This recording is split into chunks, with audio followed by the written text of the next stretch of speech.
नमस्कार, मैं हूं बिलाल और आप देख रहे हैं नेशन न्यूज 10। चलिए बुलेटिन में सबसे पहले बात करेंगे चंपावत की। चंपावत में सीएम धामी के विधायक बनने के बाद से ही जिले में पर्यटन की गतिविधियों को लेकर लगातार उनको आगे बढ़ाया जा रहा है।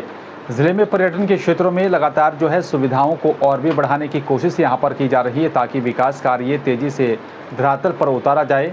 पर्यटकों की संख्या में बढ़ोतरी होने के साथ ही उन्हें आवश्यक सुविधाएं उपलब्ध कराने को लेकर जो सीएम ने यहां पर आदेश दिया था उसी आदेश के आधार पर अधिकारी काम कर रहे हैं।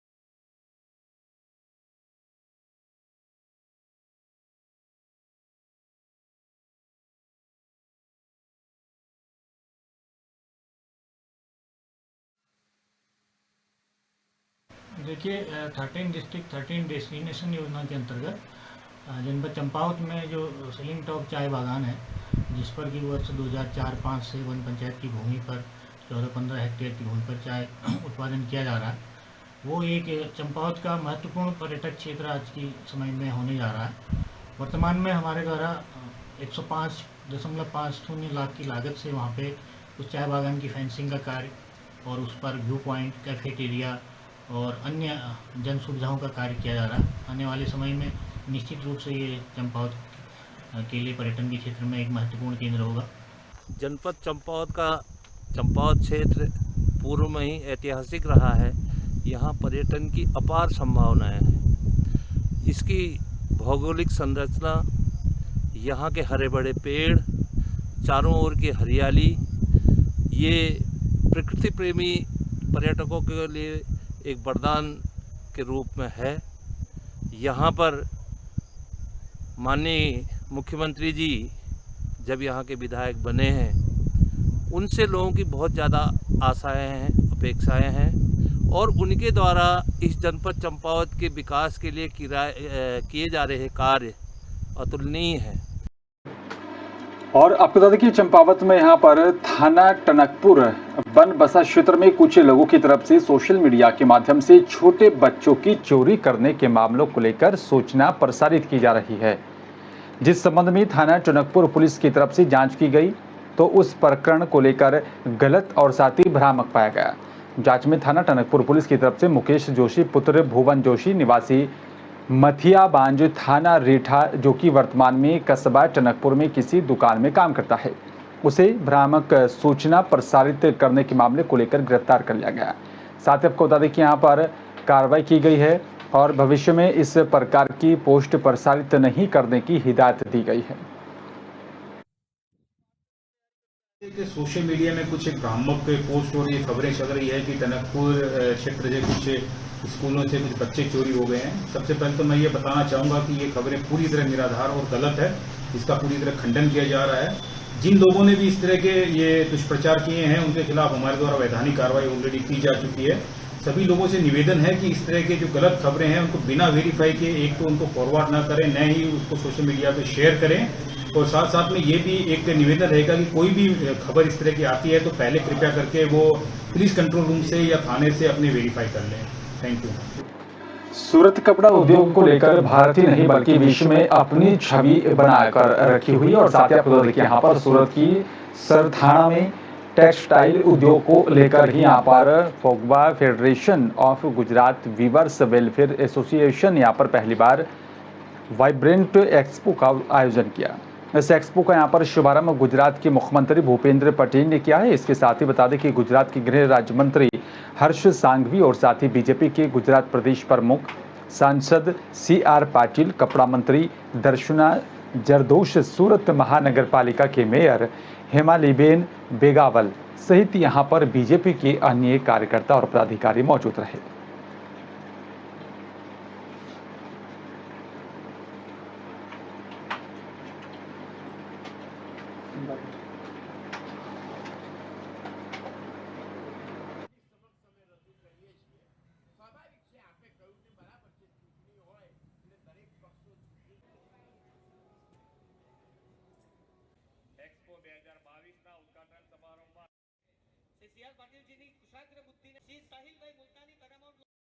गुजरात की वासदा विधानसभा के विधायक अनंत पची ने सूरत में के यहाँ पर पत्रकार परिषद गुजरात में स्वास्थ्य योजना का घोषणा पत्र जारी करते हुए बताया कि यहाँ पर आने वाले विधानसभा के चुनाव में अगर गुजरात में 2024 में कांग्रेस की सरकार बनती है तो जनता के स्वास्थ्य की एक नई स्वास्थ्य योजना लागू करेंगे, क्योंकि यहाँ पर लोग स्वस्थ रहेंगे तो राज्य भी यहाँ पर स्वस्थ रहेगा। विधायक अनंत पटेल ने बताया कि यहाँ पर मुफ्त इलाज की पॉलिसी के साथ ही 10 लाख रुपए का खर्च भी मिलेगा और इतना ही नहीं, शिक्षण संस्थान, दवा खाना के अलावा जेनरिक दवा भी यहाँ पर दी जाएगी।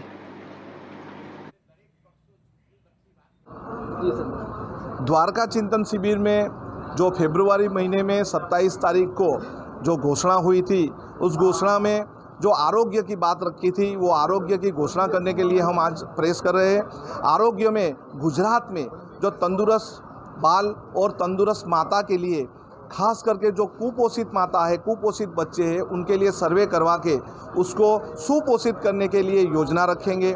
और आर्थिक परिस्थिति जिनकी खराब होती है, वो तंदुरुस्ती के लिए आरोग्य की कुछ भी ऑपरेशन करना हो, उसके लिए 10 लाख तक की मुफ्त में उनकी सारवार हो जाए। किडनी, हार्ट ट्रांसप्लांट के लिए भी हम योजना निकालने वाले हैं। और जो आउटसोर्सिंग से जो भर्ती हो रही है, मल्टीपर्पज़ हेल्थ वर्कर हो, नर्स, आरोग्य कर्मी हो, सबके लिए पूर्ण समय के लिए पूरा पगार उसको मिले, उसके लिए भी उसमें घोषणा की गई है। और जो खंडेर की परिस्थिति में सरकारी दवाखाने हैं, जो बड़ी अस्पताल है, उसको अच्छी तरीके से बड़े बनाएंगे। और जो बच्ची जहाँ पे बच्ची जो जन्मती है उसका प्रमाण कम है, उसके प्रमाण ज़्यादा बढ़ाने के लिए जिस फैमिली में बच्ची का जन्म होता है, कन्या का जन्म होता है, उसके लिए हर महीने 3000 रुपया, और वो जब बड़ी हो जाएगी 18 साल के बाद उसके लिए 30 लाख रुपया का भी प्रयोजन निर्धारित किया गया है। हमें हमारा जो नागरिक तंदुरुस्त होगा तो देश तंदुरुस्त होगा, बाल तंदुरुस्त होंगे तो उसकी माताएं तंदुरुस्त होगी और गुजरात तंदुरुस्त होगा। मुख्यमंत्री मनोहर लाल से मिलने के लिए सोनाली फोगाट के परिजन जो है पहुंचे और उन्होंने यहां पर बातचीत की। साथ ही यहां पर आपको बता दें कि मुख्यमंत्री खट्टर ने हर संभव मदद करने का भरोसा दिया है। इसी दुख की घड़ी में यहां पर परिवार के साथ मुख्यमंत्री ने कहा कि हम खड़े हैं। और मुख्यमंत्री मनोहर लाल ने परिजनों को बताया, मैंने गोवा के मुख्यमंत्री से भी यहाँ पर इस विषय पर बात की है। परिवार वालों ने सीबीआई जांच की यहाँ पर मांग की है। हरियाणा सरकार जो है गोवा सरकार को चिट्ठी लिखेगी क्या जो है इस पूरे प्रकरण को लेकर सीबीआई जांच की जाए। परिजनों की मांग के मुताबिक गोवा सरकार से सीबीआई जांच कराने का भी अनुरोध हरियाणा सरकार करेगी।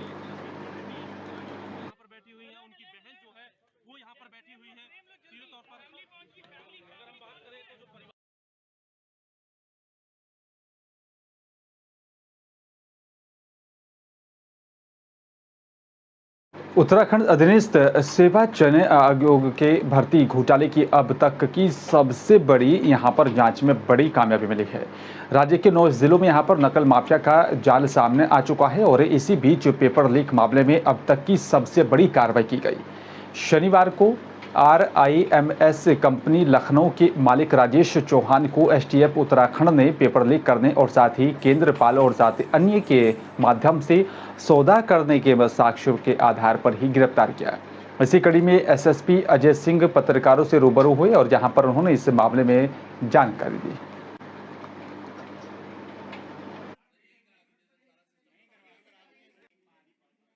चूंकि उस कंपनी का ओनर है, लेकिन ये कहना कि सभी परीक्षाओं में उसकी संलिप्तता रही, अभी इसकी पुष्टि किया जाना आवश्यक है। लेकिन इस परीक्षा लीक के मैटर में उसकी डायरेक्ट संलिप्तता रही, चूंकि वह केंद्रपाल से जुड़ा हुआ था। करीब 2 करोड़ में इसकी डील हुई थी। उस डील के माध्यम से जो पैसे जहां जहां गए हैं, कुछ उसके रिश्तेदार के यहाँ दिए गए और कुछ परिचितों के यहाँ दिए गए, कुछ कैश में दिए गए, वो सभी की ट्रेल हमें इन्वेस्टिगेशन में मिल गई है। उनको बयानों के लिए हमने बुला भी लिया है। तो इससे स्पष्ट हुआ है कि इस परीक्षा में डील करके पेपर आउट करा गया था। एक माध्यम जो एक कड़ी थी लास्ट तक की, वो ये थी। दूसरी दूसरी कड़ी थी कि जो वहाँ के कर्मचारी था अभिषेक वर्मा, जिसके द्वारा इस बार 3 सेट परीक्षा पत्र के निकाले गए थे, जो टेलीग्राम से यहाँ पर उसका जो दूसरा कर्मचारी आरएमएस का जयजीत दास, उसको भेजे गए थे। उस कड़ियों को जोड़ते हुए हम आगे बढ़े थे। और अब तक यहाँ पर लिमिटेड के स्वामी राजेश चौहान के यहाँ पर प्रश्न पत्र लीक का भी मुख्य अभियुक्त है, जिसने यहाँ पर बड़े स्तर पर लीक करवाया था और कई अभ्यर्थियों को भी प्रश्न पत्र उपलब्ध कराकर करीब 2 करोड़ का अवैध धन अर्जित किया है। इसी के साथ ही सचिवालय रक्षक भर्ती मामले में भी यहाँ पर उन्होंने कहा कि यहाँ पर पेपर आरोपी प्रदीप पाल ने आयोग के भीतर से यहाँ पर लीक करवाया था और इसी पूरे मामले को लेकर लगातार बारीकी से जांच पड़ताल की जा रही है।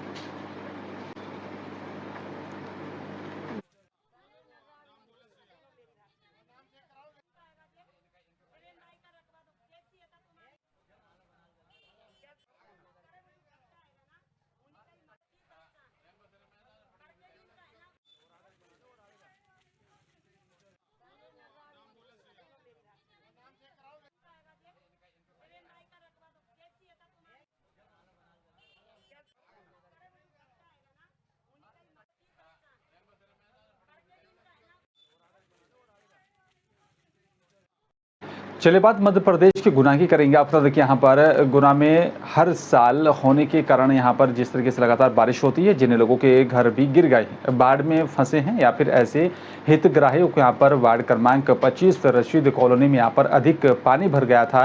अधिकतर घरों में यहाँ पर पानी भर जाने के कारण उनका खाने पीने का सामान भी सब खराब हो गया है। इसलिए मध्य प्रदेश जो है सरकार यहाँ पर जो है ये कदम उठा रही है कि यहाँ पर सभी ऐसे हितग्राहियों को 50-50 किलो अनाज निःशुल्क सभी को दिया जाएगा। और इसी अवसर पर नगर पालिका अध्यक्ष सविता अरविंद गुप्ता, रविंद्र रघुवंशी, ममता तोमर और साथ ही बीजेपी के अन्य कार्यकर्ता मौजूद रहे। लोग ये भी 3 दिन पहले उनके मकान वगैरह बह गए, तो ये शासन की तरफ से, शिवराज सिंह चौहान की तरफ से सभी को 50-50 किलो गेहूँ दिया गया है, क्योंकि जनता बहुत परेशान दिया जा रहा है। जनता बहुत परेशान थी। आज वार्ड यहाँ पर हम लोग निरीक्षण करने भी गए थे, सभी जगह बहुत दिक्कतें पाई गई, सभी को आश्वासन भी देकर आए हैं। ये जो है ना गुना शहर का जो है ना मैंने दौरा किया, गांव गया, बस्ती में गया, बाड़ों में गया, और जो है ना ये हितग्राही जो है मल्लाना जो है अनाज 50-50 किलो के कट्टे दिए जा रहे हैं। गुना नगर पालिका सभी पार्षदगण, अध्यक्षगण सभी खड़े हुए हैं, जनता जनार्दन भी खड़ी है, और मैं इनको इजाज़त दे रहा हूँ कि ये 50 किलो का कट्टा माने 50 किलो का कट्टा निकलना चाहिए, और जो है 25-25 किलो की 2 कट्टी बनना चाहिए। फूड इंस्पेक्टर साहब भी खड़े हुए हैं यहाँ पे। इसमें कोई भी किसी प्रकार की कोई लापरवाही नहीं चलेगी। अगर कहीं जो है ना पकड़े जाओगे कोई भी, तो मैं आपको जो है ना कह रहा हूँ, मैं कंट्रोल जो है ना निरस्त करा दूंगा, जहाँ से किसी और को दिलवा दूँ। और चलिए बात उत्तराखंड की करेंगे। आपको तो देखिए यहाँ पर मंडलायुक्त दीपक रावत ने जो है आयुक्त कैंप कार्यालय हल्द्वानी में कुमाऊं मंडल के फरियादियों की यहाँ पर जनता दरबार लगाकर उनकी समस्या सुनी। जनता दरबार में फरियादी अपनी फरियाद लेकर पहुंचे, उनकी समस्या का समाधान करने को लेकर कदम उठाया के पास में। अब वो तो आश्वासन ये दिया था कि आपका सोचा जाएगा, ये कहा था हमारे सर ने, ये कहा था कि सोचा जाएगा, कुछ इतना कहा था। अब हम ये सोचते हैं हमारी समस्या एक ही है, हमारी समस्या की ही से हटा के कहीं बसाया जाए। हमें सर छुपाने के लिए जगह चाहिए। हमें वो जो प्रधानमंत्री आवास योजना में मकान आए, वो मकान बना के चाहिए। मकान बनते हो तो मकान बना दिए जाएं, और नहीं बनते हैं तो हमें कहीं एक टुकड़ा जगह भी कहीं लेके कहीं भी खरीद के प्रशासन कहीं भी दे दे हमें। हम ये चाहते हैं, हमारी प्रशासन से और कोई नेता लोगों से झगड़ा नहीं। कमिश्नर साहब को पहले तो धन्यवाद दूंगा, क्योंकि पहले भी कमिश्नर साहब मौके पर आए। नहर टूट गई है गोलापार की, पिछले 1.5 साल से 2 साल से हम लोग परेशान हैं। इस साल तो एक तो बारिश नहीं हो रही, ऊपर से नहर टूट गई है। हम लोगों किसान जो हैं, जितने भी किसान हैं गोलापार में, धान रोपाई से लेकर के सिंचाई तक के लिए नहर का पानी पर्याप्त मात्रा में नहीं मिल रहा। हमारी खेती चौपट हो गई है। इसलिए हम दूसरी समस्या हम लाए थे आज, टंचिंग ग्राउंड के बाहर जो कूड़ा ज़मीन में फेंक दे रहे हैं ये लोग, बिल्कुल रोड के किनारे इतना कूड़ा फेंक दे रहे हैं, आना जाना बिल्कुल दूभर हो गया है। तो गंदगी इतनी है बहुत ज़्यादा। 2 समस्याओं के लिए आए हैं। जैसा कि हमारे विकासखंड कोटाबाग हमारा जो ग्रामीण क्षेत्र है, पर्वतीय क्षेत्र है भौगोलिक परिस्थितियों के हिसाब से, तो वहाँ पर पूर्व में भी हमने प्रशासन को लिखित हमारे पंचायत प्रतिनिधि द्वारा दिया गया था क्योंकि वहाँ पर लगातार भारी व्यक्ति दिल्ली गुड़गांव से और ऐसे भारी व्यक्तियों द्वारा लगातार वहाँ पर दर्जनों रिसोर्ट वहाँ पर पूर्व में खोले जा चुके हैं और अभी कुछ कार्यरत हैं वहाँ पर भी, और लगातार वहाँ पर हम देख रहे हैं कि वन पंचायत की भूमि और जो अवैध भूमियाँ हैं वहाँ पर लगातार अतिक्रमण किया जा रहा है भारी लोगों द्वारा। तो इसका हम लोग पुरजोर विरोध कर रहे हैं। इसमें पूर्व में भी अभी हमारे कुछ पंचायत प्रतिनिधियों द्वारा विरोध किया गया था, जिसमें हमने लिखित में हमने माननीय कमिश्नर साहब को भी हमने भेजा हुआ है और आज हम वार्ता करने भी आए इस विषय में, क्योंकि हम कतई भी विकासखंड अपने ग्रामीण क्षेत्रों में अतिक्रमण बर्दाश्त नहीं किया जाएगा। सादा पानी जाके एकत्रित होता है और वो एरिया डूबता भी है, तो इसको सॉल्व करने के लिए तो पहले से ड्रेनेज प्लान हमारा वर्तमान में विचाराधीन है। तो कंसर्न डिपार्टमेंट जो कि इस केस में इरिगेशन है, उनसे कहा गया है कि इसको वो इसमें शामिल करें ताकि जो रक्सिया नाले में पानी जाता है उसकी निकासी हम और आगे भाखड़ा में कर सकें। और दूसरा मसला बड़ा जो है वो गोलापार से आया था, उसके दो मसले थे इनफैक्ट उनके। एक तो वहाँ पे भी जो गोलापार की जो मेन इरिगेशन कैनाल है उसको काफ़ी डैमेज 2021 में हुआ था और वर्तमान में जिस कैपेसिटी पे वो चलनी चाहिए उस पर नहीं चल रही है। पंतनगर सिडकुल स्थित ब्रिटानिया कंपनी में रात को अचानक से आग लग गई है। बताया जा रहा है कि कंपनी के गोदाम से शुरू हुई आग ने दफ्तर सहित अन्य हिस्सों को भी अपनी चपेट में ले लिया था। सूचना पर दमकल विभाग के साथ ही बताया जा रहा है कि यहाँ पर विभिन्न कंपनियों के 13 से भी अधिक वाहन आग बुझाने में जुटे हुए थे और इसी दौरान जिलाधिकारी, एसएसपी, एडीएम, एसपी, सिटी सहित यहाँ पर तमाम अधिकारियों की टीम भी मौके पर पहुंची। काफ़ी जो है मुश्किलों से एक हिस्से पर लगी आग पर काबू पाया गया, लेकिन प्लॉट की तरफ से बढ़ रही लगातार आग को बुझाने की कोशिश की जाती रही है। लेकिन आपको बता दें कि आग लगने से करोड़ों का नुकसान हुआ है।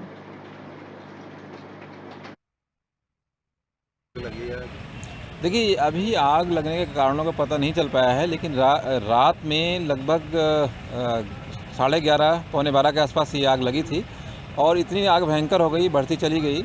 बावजूद इसके कि 8-10 फायर टेंडर लगातार काम कर रहे हैं और पूरी मशीनरी एक साथ हमने झोंक दी है, लेकिन आग इतनी बड़ी थी कि काफ़ी समय लग गया इसको बुझाने में। अब ये कंट्रोल में लगभग आ गई है और लास्ट स्टेज में हम लोग इसको लगे हुए हैं बुझाने में। ग्राम पंचायत समवासी में जल जीवन मिशन का भी कार्य पूरा होने पर आपको बता दें कि यहाँ पर जो है अच्छी सुविधा मिलने लगी है। पहले ग्रामीण दूर दराज के इलाकों में कुओं और साथ ही बावड़ियों में पानी भरकर वहाँ से लाते थे और अब जो है हर दिन मिलने उनको शुद्ध पानी लगा है। ग्रामीणों को घर पर ही यहाँ पर अब नलों के माध्यम से शुद्ध पानी मिल रहा है। जिले के नरसिंहगढ़ ब्लॉक के ग्राम पंचायत समवासी में लोक स्वास्थ्य यांत्रिक विभाग की तरफ से पिछले महीनों लाखों रुपए की लागत से जल जीवन मिशन अभियान के तहत ग्रामीणों को हर दिन शुद्ध पानी मिलने लगा है। और आपको बता दें कि यहाँ पर पहले लोग दूषित पानी पीने के लिए मजबूर थे, लेकिन अब शुद्ध पानी लगातार लोगों के घरों तक पहुँचने लगा है। अभी पानी सप्लाई रेगुलर हो रहा है वहाँ पे। कब से हो रहा है?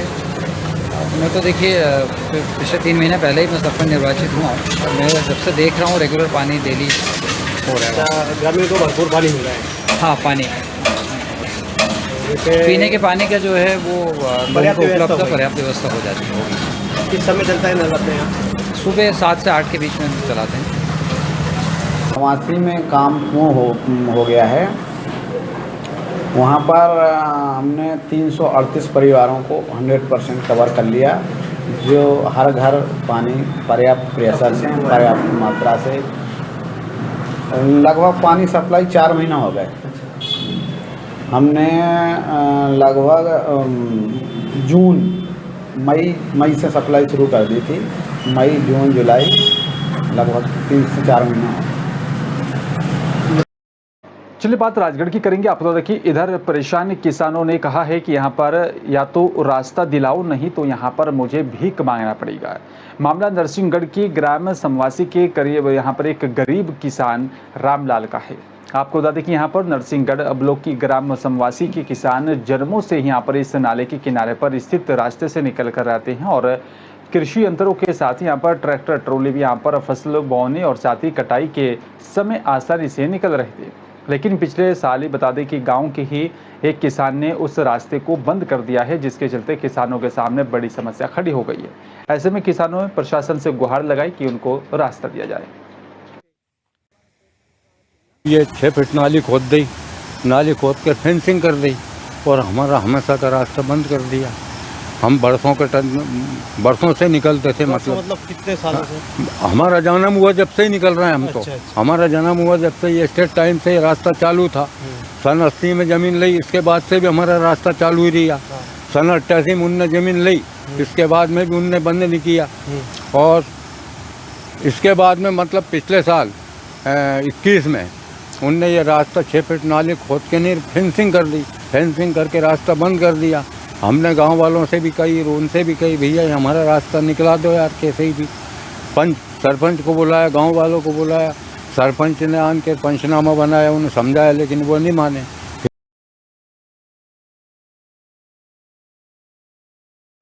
राजकर विभाग के हाथ एक विकास नगर में बड़ी कामयाबी लगी है। आपको देखिए यहाँ पर मुखबिर की सूचना पर कार्रवाई करते हुए राजकर विभाग की टीम ने लाखों रुपए की कीमत की बीड़ी को जब्त किया है। आप तो देखिए पर सचल दस्ते और साथ ही ज्वाइंट कमिश्नर की यहाँ पर संयुक्त कार्रवाई में विभाग की टीम ने विकास नगर के एक बीड़ी सिगरेट के गोदाम पर छापेमार कार्रवाई की। इस दौरान यहाँ पर बंगाल से अवैध रूप से लाई गई बीड़ी के यहाँ पर 100 नग को भी विभाग ने जब्त कर लिया है। आपको तो देखिए बीड़ी की कीमत 18 लाख रुपए बताई जा रही है। राजकर विभाग के ज्वाइंट कमिश्नर बीपी सिंह ने बताया कि यहाँ पर जो है कुटुरचित दस्तावेज तैयार कर व्यापारी की तरफ से ये बीड़ी रुड़की की जो है बजाय अब विकास नगर तक पहुंचाई गई है। ये है जो है 100 नग बीड़ी जो है जो कलकत्ता से डिस्पैच हुआ था। रुड़की की एक फर्म है साई एजेंसीज के लिए, लेकिन माल मौके पे यहाँ पे गुप्ता एजेंसीज विकास नगर में उतरता हुआ पाया गया। मतलब डॉक्यूमेंट्स इनके लिए नहीं थे बने हुए और माल इनके यहाँ उतर रहा था। एक तरह से ये जो है बिना प्रपत्रों से आच्छादित माल इनके यहाँ उतर रहा था, जिसको हमारी मोबाइल टीम ने इंटरसेप्ट किया। बाद में अभी हमने INS जारी करके यहाँ पे मौके का पे जो ये गोडाउन है इसका हमने सर्च एंड सीजर किया है और बीड़ी को इन्होंने पुनः गाड़ी। फिलहाल मेरे साथ सिर्फ इतना ही। नमस्कार।